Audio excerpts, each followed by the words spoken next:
everyone. Welcome to the February Safety Meeting 2021.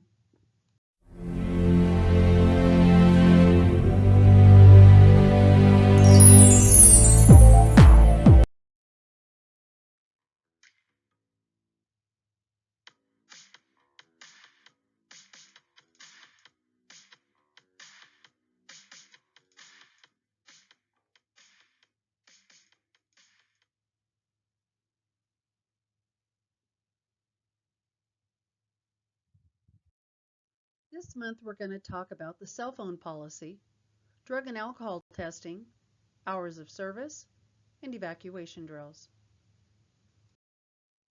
Policies, procedures, and federal guidelines for the professional student transporter. A school bus driver on her phone while driving. A high school student recorded the video on the way to school. News 4's Cameron Taylor is live from Robertson County tonight. Cameron, that video has parents worried. Yeah, it does, and enough for them to contact the school system and tell them about it. They also contacted us, and tonight that driver in the video, we learned she's suspended. Two videos from a high school student show the same bus driver on her phone while on the road. It only takes 1 second of looking down, and she could have killed all of them, including mine. Her child took these videos Wednesday and Thursday. This mom didn't want to show her face to protect her child from any backlash. We're trying to teach our kids not to text and drive, and for her to do it in front of our kids was just very unacceptable. The school system tells News 4 a parent called them Thursday morning about this. The transportation office then called the driver. When they got a hold of her, they say the bus was parked at a school and the students had been dropped off. We should have assurance that when our kids leave in the morning that bus driver is taking care of our students. The district wrote in a statement, quote, "The safety of our students and personnel is paramount to Robertson County Schools, and all decisions will reflect that commitment." While they go over the onboard video from the bus, the driver will stay suspended. I just don't want him back on her bus. I don't want any. And the school system says they should know by the end of the day tomorrow if that driver gets to keep her job. That could be when their investigation is wrapped up. Tom? Cell phone policy. STI Western Region has a zero-tolerance policy that prohibits the use of handheld telephone devices, hands-free devices, tablets, MP3 players, iPod, digital reading devices, and laptops while performing safety-sensitive functions. These include, but are not limited to, driving a school bus in or out of the yard with or without passengers.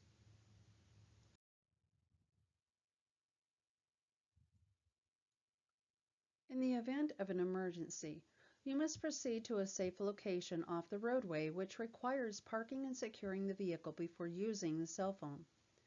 Any ticket received by an employee for the illegal use of a cell phone or electronic digital communication device while operating a company vehicle will be the responsibility of the employee and must be reported to CST immediately. The first and each subsequent violation is subject to $2,750 fine for the operator and $11,000 fine for the employer, according to the CDL Manual 2.9.4. All violations of this policy without exceptions will result in termination of employment.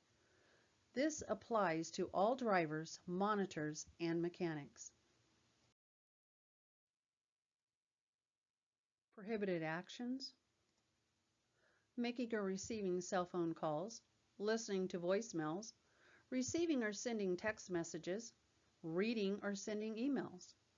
Prohibited use time: conducting pre or post trips, inspections and or brake checks, driving a school bus with or without passengers, during loading and unloading students, while fueling, anytime the driver is behind the wheel. So I just confess that I text and drive?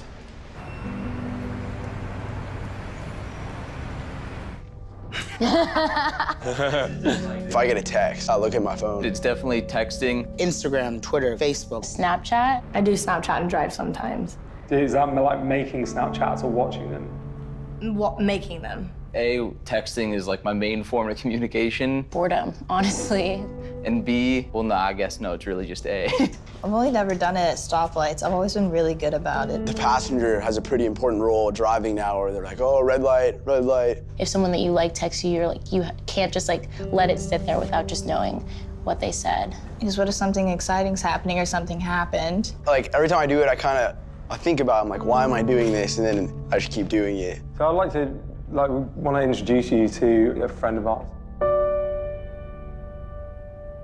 My name is JC. Hi, Alexis. Hi, Dash. Justin, nice to meet you. Good to meet you. I just really quickly want to have a chat, tell you what happened to me. When I was 21 years old, driving home from my college graduation ceremony, driver on his phone was so distracted. He turned left into the intersection at a red light. Another car, an 18-wheeler, swerved to miss him and hit my family's car. And the resulting collision actually killed both of my parents.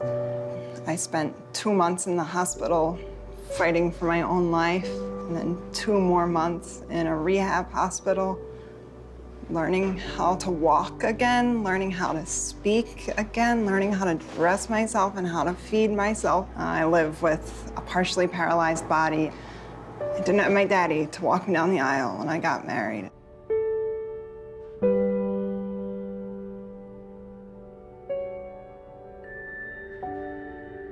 Having sort of like met JC, because you look at JC and sort of give those same reasons.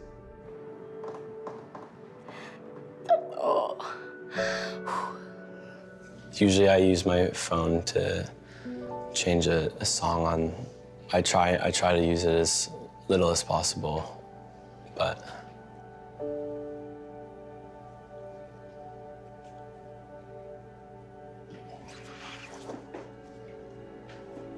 I'm not gonna look at my phone ever again. Honestly, if I have been sitting at a red light, I'll like glance down to see if my mom's texting me, but the people's lives that are impacted from something that is so stupid.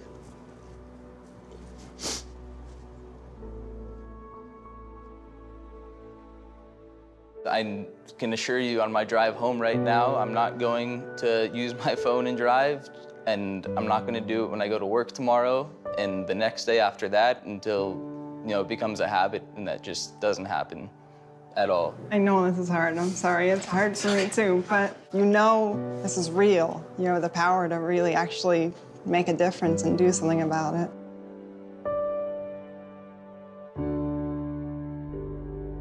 Thank you.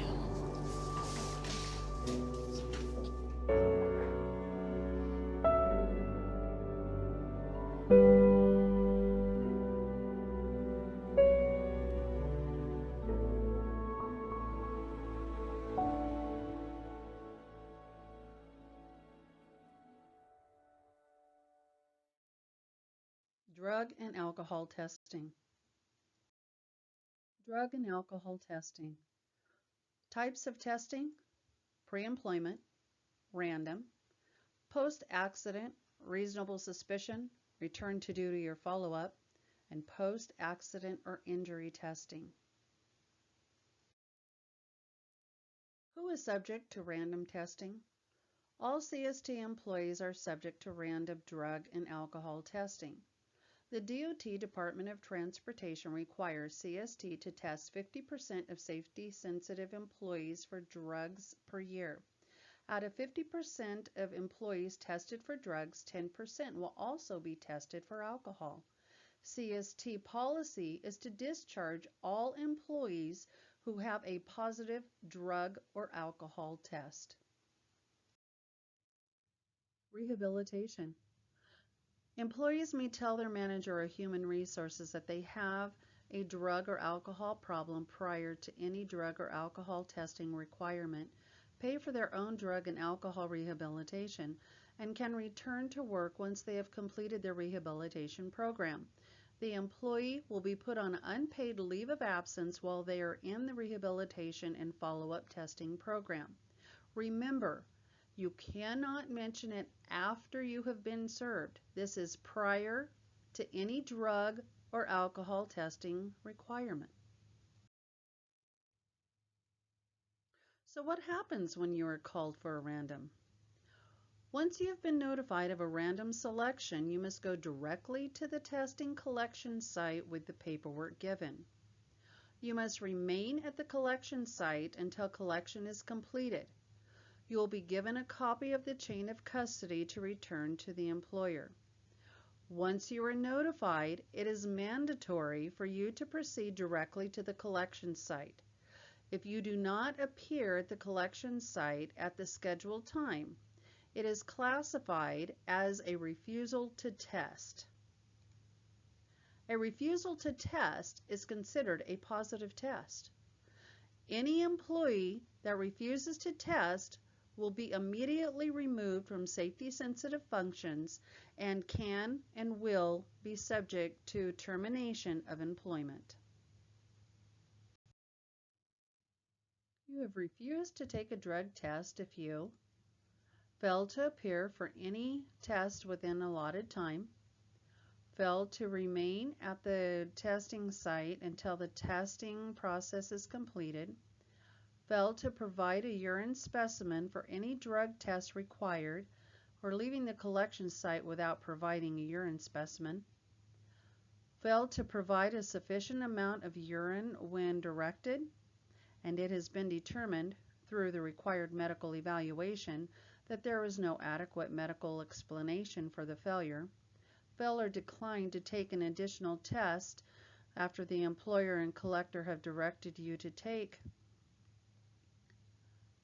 failure to undergo a medical examination or evaluation as directed by the MRO as part of the verification process, fail to cooperate with any part of the testing process.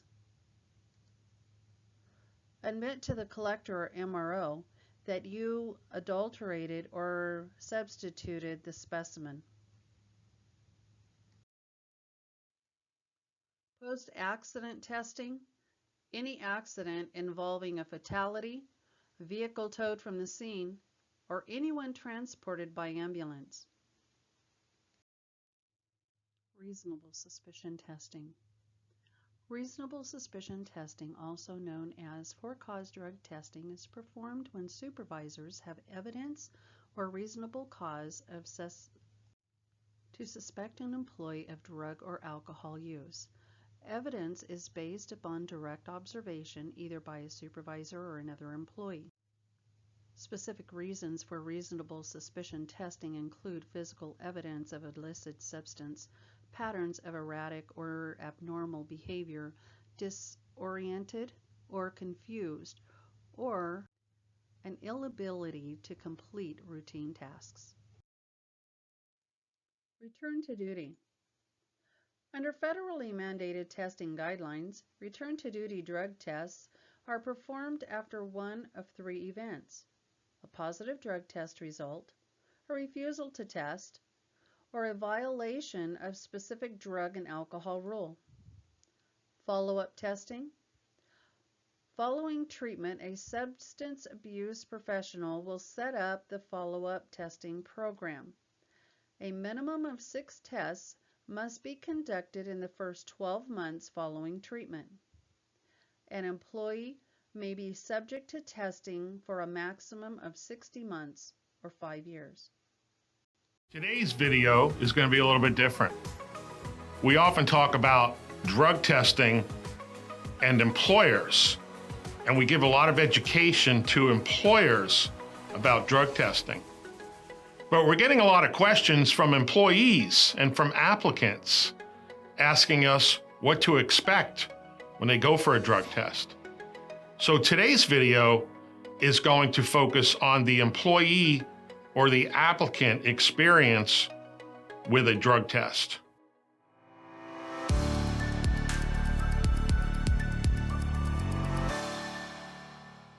Welcome back to the National Drug Screening video blog series.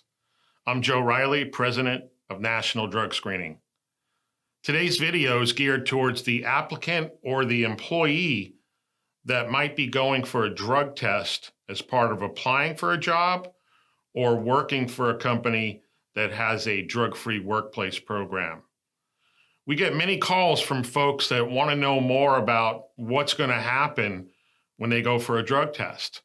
And many of you have never been for a drug test. Many of you have probably been many times for a drug test. So we want to talk about the process for a little bit. And typically in the United States, pre-employment drug testing or random drug testing or post-accident drug testing is typically done with a urine specimen. Now, some companies are using hair specimens, some companies are using oral fluid specimens, but over 90% of drug tests are done with a urine specimen. So typically you would be given either a form or emailed a form, and you'd be asked to go to what we call a collection site.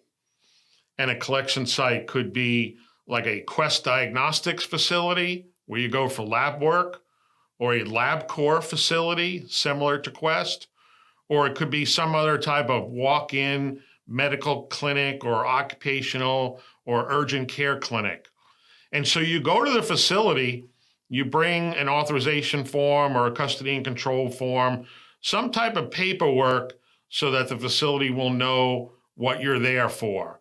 And in many cases, your form that you're bringing is a piece of paper with a barcode on it, and they scan the barcode and your information will come up on their computer so they can go through that collection process, either online or on a paper form. If it's a paper form, it's usually a 5-part custody and control form. So you get to the facility for your drug test, and you're going to be asked for your ID so they can verify that you're who you are. So bring your driver's license. And they're going to ask you to take off any hats or coats or outer garments. If you live in the northern parts of the country and it's wintertime, you may have some, sweatshirts or sweaters or coats, scarves. You got to take those off. That's it. You don't have to take off other parts of your clothing. You'll be asked to empty the contents of your pockets and show the collector that your pockets are empty. You can keep things like your money in your wallet, but other personal items will be left outside while you go into the restroom to provide your urine specimen. Then you'll be asked to wash and dry your hands, and then you'll be given a specimen collection cup. You'll go into the restroom, the door will be closed, you'll provide a urine specimen in the privacy of that restroom. You'll be asked not to flush the toilet, not to wash your hands, and once you have that cup with the urine, you'll bring it outside the restroom to the collector. They will take possession of that cup with your urine. They will check it for integrity.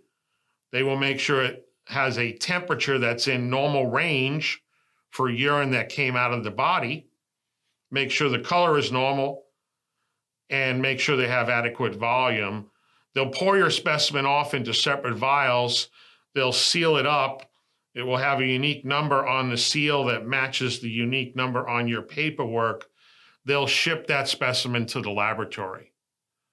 So what a lot of folks think is when they go for a drug test, it's being done right there at the collection facility where they're going. But typically that's not the case. The specimen is being collected there and shipped off to a major certified laboratory for testing. Once the specimen is at the lab for testing, the very next day, it goes through an initial testing process. If it's negative, it's immediately reported out back to the employer. So if you're looking to get a job as an applicant, they'll call you up and say, you're ready to go. Your test was clear. Or they'll say, unfortunately, we have to rescind the offer of employment because your test was positive. Now, if it is positive, it went through a second testing process at the laboratory, which is called a confirmation test, or more technical, gas chromatography, mass spectrometry, GCMS for short. And that's a confirmation test to make absolutely sure that your urine has the metabolite of that particular drug in that urine. So now the lab has a screened positive and a confirmed positive, they send that result to a medical review officer. The medical review officer is a licensed physician who's received training and certification to review drug test results. And every time there's a positive drug test result in the hands of the medical review officer, or the MRO, as we call them, that MRO will call you and discuss that positive result with you. And the conversation may go like this. Hello, John. This is Dr. Smith calling. I'm the medical review officer for the employer for whom you are applying for a job. I have your drug test result that was collected just a few days ago, and it's positive for opiates. Is there any medical explanation for that? Are you on any prescribed medications? So this part of the process is to rule out that you're not taking some legal medication that caused that test to be positive. If that's the case, the MRO will gather that information from you, and they will verify that information with your prescribing physician or with the pharmacy. If it all checks out, that MRO is going to reverse your result to negative and report it to your employer. And so that rules out any issues with prescription medications. So this is a tried and true process that's been going on for 20 plus years, where we do an initial screen at the lab, we do a confirmation test at the lab, we do a review and a verification by a medical review officer, and this virtually eliminates what people call false positives. We only see false positives when the process isn't followed correctly. So I hope this gives you a good idea of how the drug test. FMCSA Hours of Service Regulation. As a passenger carrier driver, you have a 10-hour driving limit. You may drive a maximum of 10 hours after having 8 consecutive hours off duty. You can work and be on duty for 15 hours within a 24-hour period. You may not drive after having been on duty for 15 hours following the 8 consecutive hours off duty. Off duty is not included in the 15-hour period. Remember, this is all jobs worked, not just with CST. If you have a second job, you must calculate all hours worked at all jobs. Within a 24-hour period, you can work no longer than 15 hours, and 10 of those are driving hours. FMCSA Hours of Service, the 60-70 hour limit. You may not drive after 60 hours of on-duty in 7 days or 70 hours duty in 8 consecutive days. This includes all jobs worked, not just driving jobs. Adverse driving conditions. Drivers are allowed to extend the 10-hour maximum driving time and the 15-hour on-duty limit by up to 2 hours when adverse driving conditions are encountered. Emergency evacuations. Be prepared and plan ahead.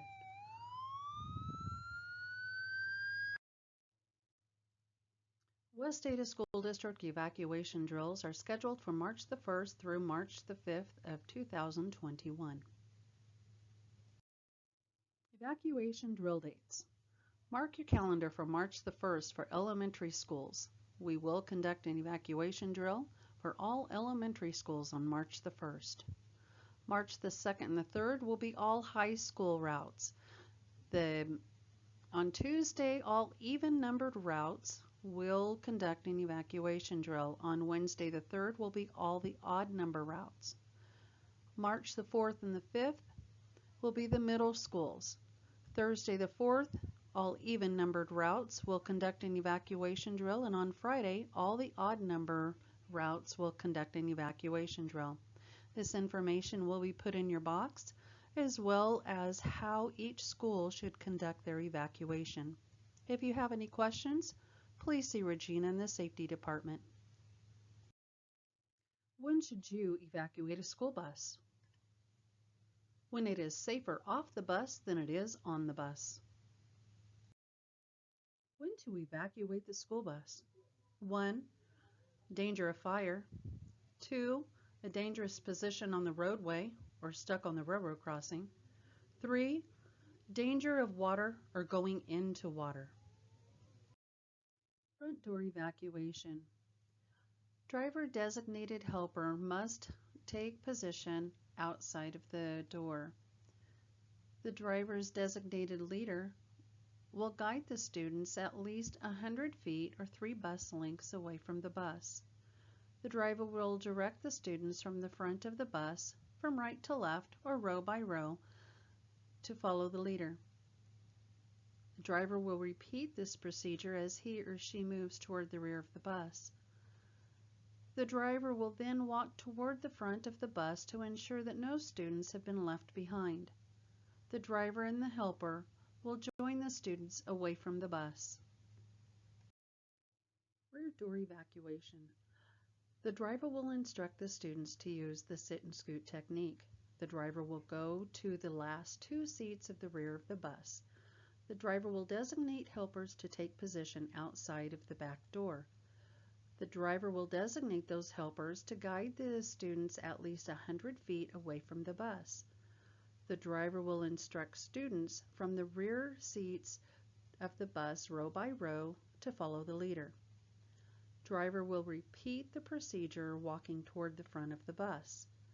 Driver will walk to the rear of the bus and ensure no students have been left behind.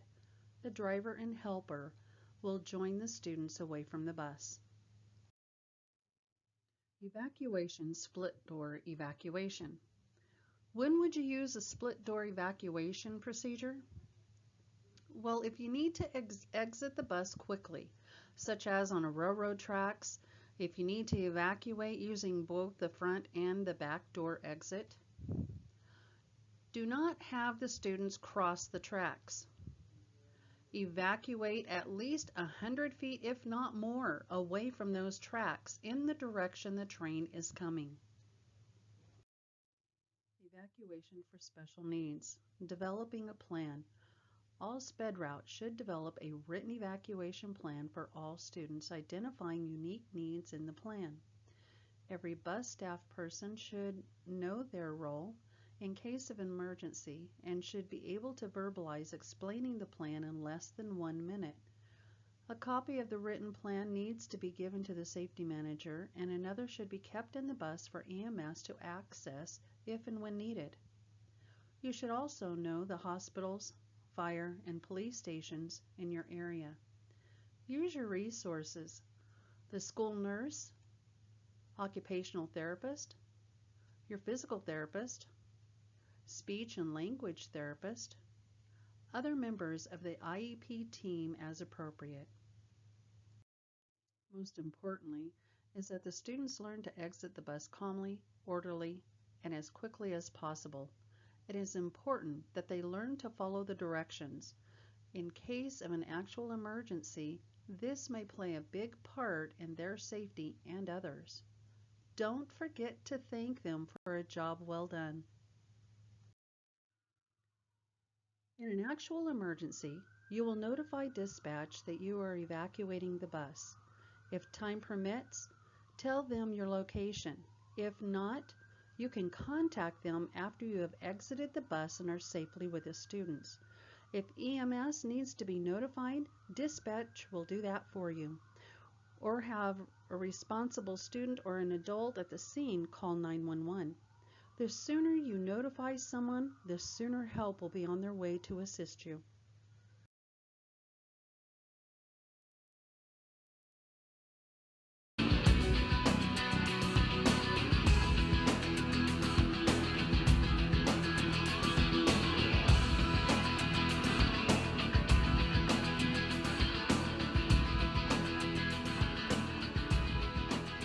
Hi, I'm Sharon Hendricks.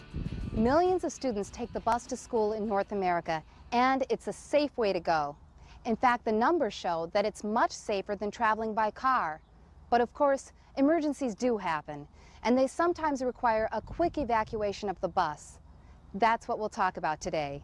We'll see how you can prepare yourself and your students for the unexpected and help keep everyone safe.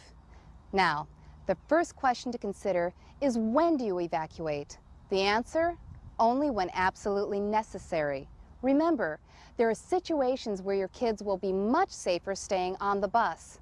For example, if you break down but can pull well off the roadway. There are times, however, when you may have to act quickly and evacuate. If your bus is stopped and is in danger of being hit, like on the shoulder in heavy fog or just over a hill. If you're stranded on a railroad grade crossing, or if there's fire or danger of fire. Now, not all situations will be this clear-cut. Maybe you've pulled over after a minor accident, or you're stalled near a hill or cliff, a threatening body of water, a hazardous spill.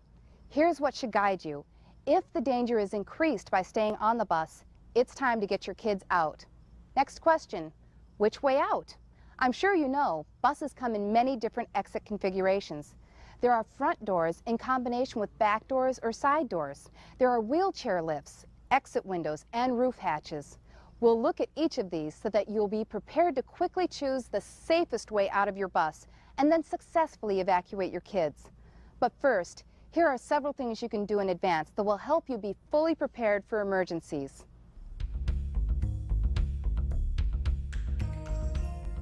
As a part of your regular pre-trip inspection, check exit latches. Make sure they can be opened easily. Check the placement and condition of your safety equipment. Keep an updated list of students that ride your bus.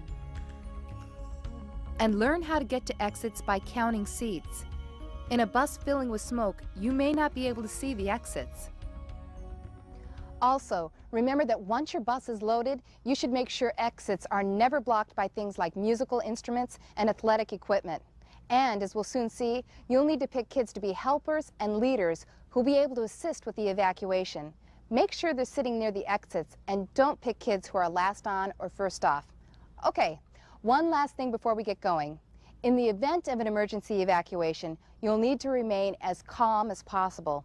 Remember, your kids will only be calm and controlled if you are. Anyway, planning and practice are the keys, and that's why we're here today. First, let's look at a set of actions you need to perform quickly and automatically right before any evacuation.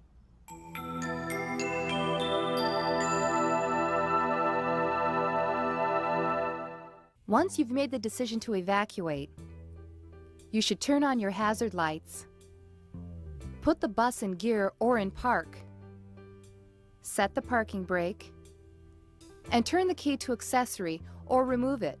Then, call in the emergency if you have a two-way radio, providing whatever information your district requires.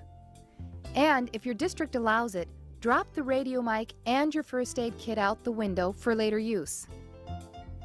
This sequence of actions should be automatic, and again, practice is the key.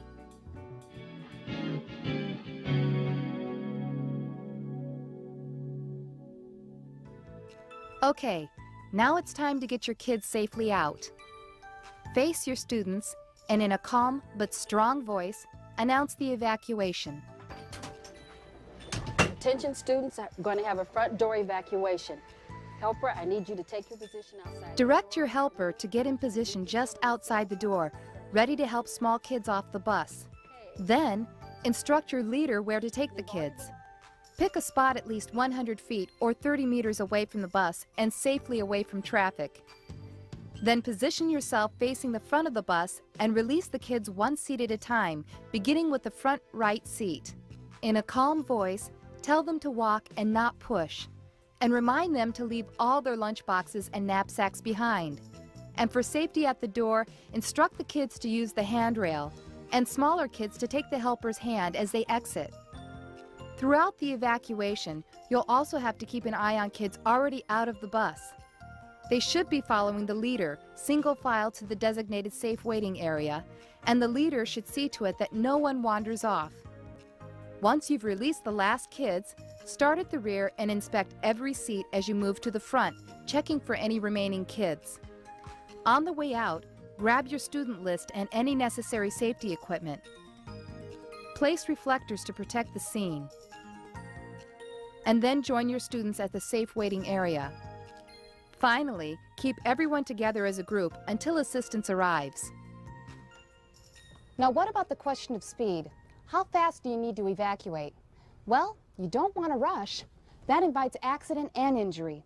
But having said that, you and your kids have to learn how to get out as quickly as possible while maintaining safety. Remember that while many evacuations may be controlled, you have no control over a fire or approaching train. You may have 2 minutes or less to empty your bus and get your kids to safety. Something to think about as you plan for and practice your evacuations. Okay, now let's look at a rear door evacuation.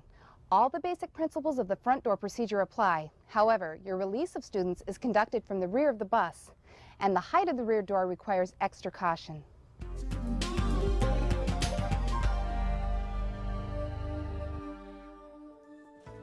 Once again, in a calm but strong voice, announce the evacuation. Students, I need your attention. We're going to do a rear door evacuation. I need you to remain calm. Move to the rear door and have 2 student helpers open and go out the emergency door, followed by your student leader.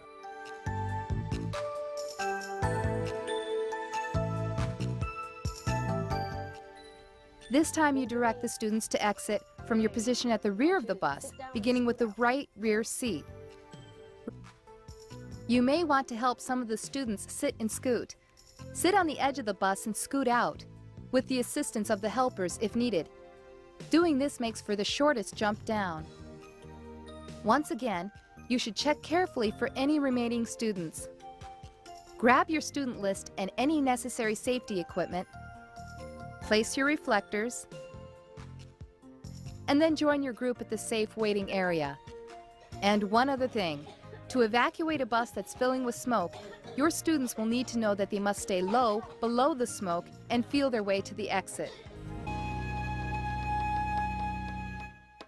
a rear door evacuation. I want you to When are remain 2 doors silent better than 1? and listen for my When the directions. speed of the evacuation is very important and both exits are safe to use. Here's the dividing line. You'll need to set a dividing line, and you may want to mark this in advance with tape. To the back of the line, use the rear Move to the dividing line and have the students toward the front begin their evacuation out the front door. Then move to the rear exit and assist students sitting behind the dividing line as they evacuate out this door. And remember, to do this you'll need helpers and leaders for both exits, with the leaders directing the kids to the same safe waiting area. Front doors, back doors, side doors. You have several options for getting out. But in a worst-case scenario, like a bus on its side, these exits might be blocked. So where are you going to go? Check this out. It's a roof with a view. Most newer buses have escape hatches like this one, and they can be a lifesaver. However, there are many kinds, so know how yours works and show your kids how to open it. They should know how to get out of this and every exit by themselves, just in case you're not able to help them.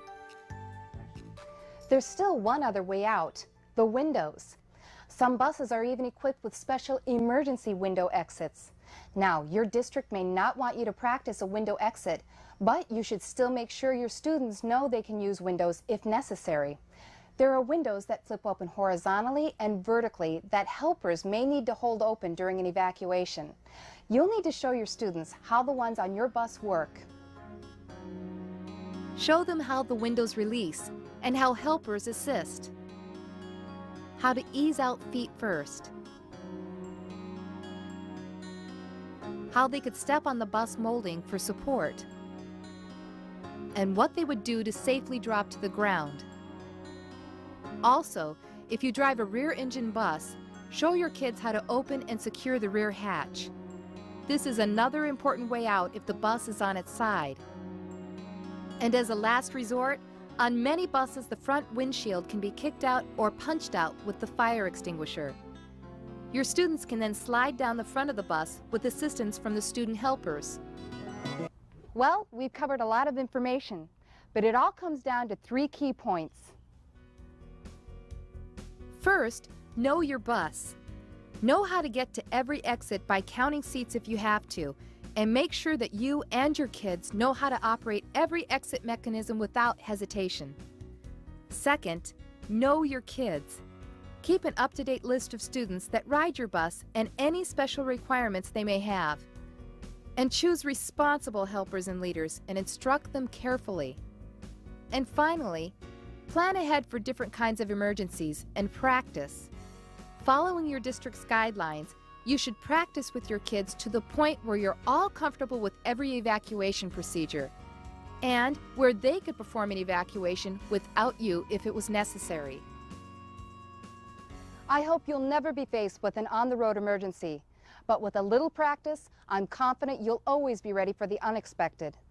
Thanks for your time, and have a safe school year.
Let's take a minute to talk about slips, trips, and falls.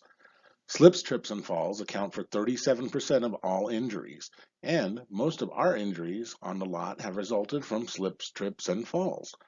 It seems that walking across our bus yard seems to be very hazardous.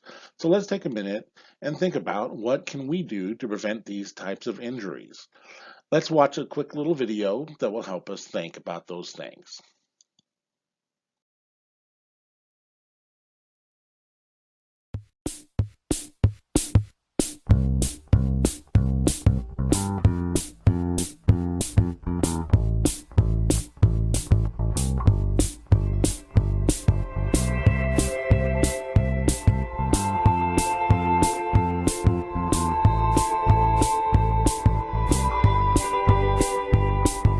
Tried to do handstands for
stands for you, but every time I felt for you, I'm permanently black and blue, permanently blue for you.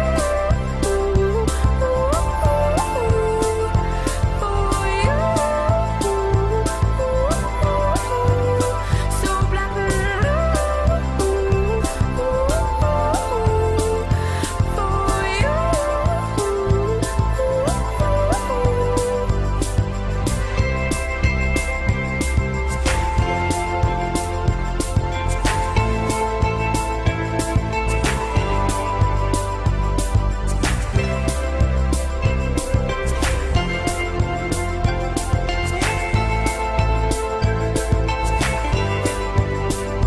I got bruises on my knees for you and grass stains on my knees for you. Got holes in my new jeans for you. Got pink and black and blue. Got bruises on my knees for you and grass stains on my knees for you. Got holes in my new jeans for you. Got pink and black and blue for you. For you. So black and blue for you.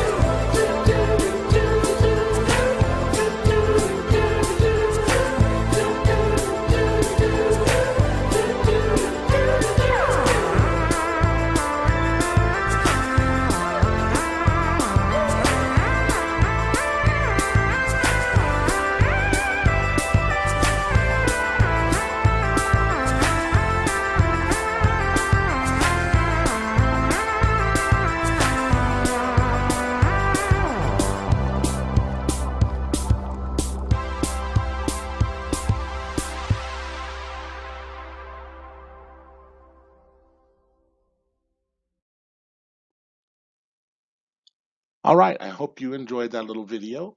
So let's think about some of the things that can keep us from slipping, tripping, and falling. Number one, just like on your bus, keep your eyes moving. Be completely aware of your surroundings. Look up, look down, look around, and watch where you walk. And always use three-point contact on the bus stairs. That's one hand on the handrail and 2 feet on the stairs. Stop at the last step and look down before stepping off the bus. We never know what kind of terrain we have parked on or how it has changed since the last time we got there. And if you notice anything unsafe on the yard, please notify safety and dispatch of any hazards.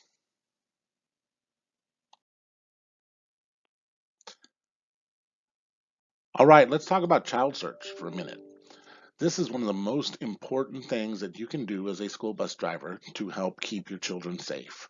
Remember to search your bus every time it becomes empty, after dropping off at school and dropping off your last stop in the afternoon. Make sure you pull over somewhere safe and search your bus in and under every seat.